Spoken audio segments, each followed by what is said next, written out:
As we approach Ramadan, I want to ask each of you a question. What is your goal for this blessed month?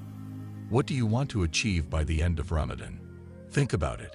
Tomorrow, Eid will arrive in the blink of an eye, and you will hear the announcement, tomorrow is Eid.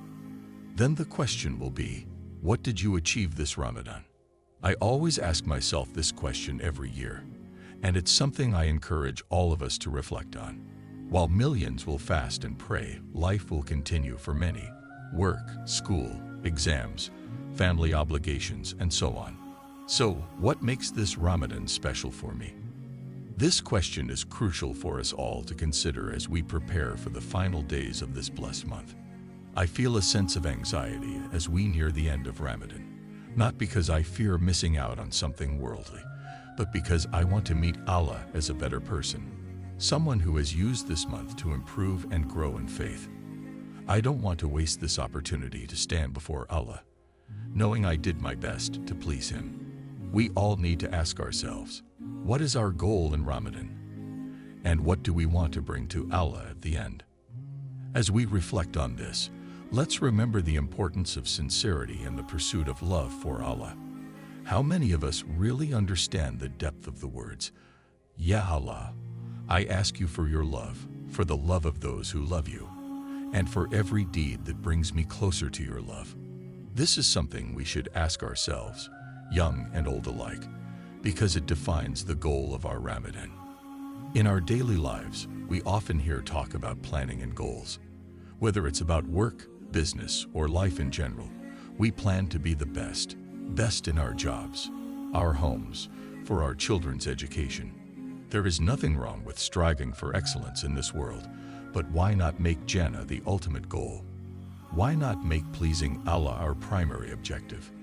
This is not an easy path, but there is nothing cheap about striving for the hereafter.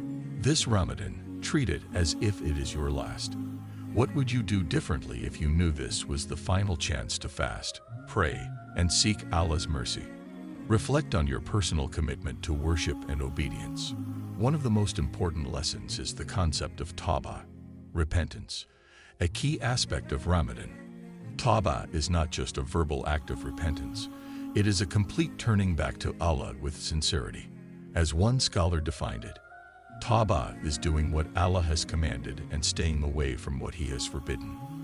This is the goal, to live by what Allah has taught us, not to seek praise from others, but to genuinely earn Allah's pleasure.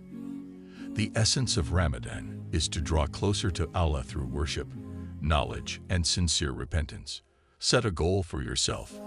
Every day, try to learn something new about your faith, whether it's a verse from the Quran or a deeper understanding of a key principle of Islam. Make it a point to strengthen your connection with Allah, not for anyone else's approval, but solely for His sake. Each day, strive to avoid sin, even if it means staying away from a small act of disobedience, and ask yourself, what if I could spend just one day without disobeying Allah? What would that feel like? By staying away from sin, we strengthen our tawbah.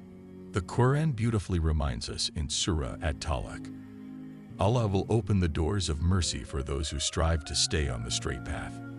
This Ramadan, let's strive to make this a reality by consciously avoiding sins and reflecting on our actions. The true goal is to purify ourselves and aim for Jannah. We must make a commitment to change, starting with ourselves. Don't wait for others to change before you do. Change begins within. One of the challenges during Ramadan is dealing with Shaitan. But as we know, Ramadan is a time when Shaitan is chained. Yet we still sometimes find ourselves slipping into disobedience. Why does this happen? Because we are responsible for our own actions. This is where tawbah becomes vital. If we sincerely practice tawbah, we can overcome our weaknesses. Allah promises that He will make disobedience difficult for us, and we will find that it becomes easier to stay away from sin. This is not just wishful thinking. It is a practical approach that requires sincerity and constant effort.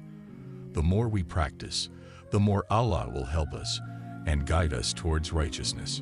Ramadan should be the month when we strive to become better Muslims, when we make a genuine effort to obey Allah, to learn more about Him, and to avoid sins. The goal is not just to complete the fast, but to live Ramadan with a heart full of sincerity, ready to meet Allah. We cannot afford to waste this precious time. One final point: we are all vulnerable. We don't know when our time will come to an end. So, the first dua we should make is, Ya Allah, grant us life until we experience the full blessings of this Ramadan. Then make the intention to live each day with purpose, to learn something new, to avoid sin, and to purify your heart. I recall an experience I had in Mecca during the last days of Ramadan. A woman, after spending the entire night in prayer and recitation, began to cry deeply when the announcement came that tomorrow would be Eid. She cried as if she had lost something precious, and in a way, she had Ramadan was leaving.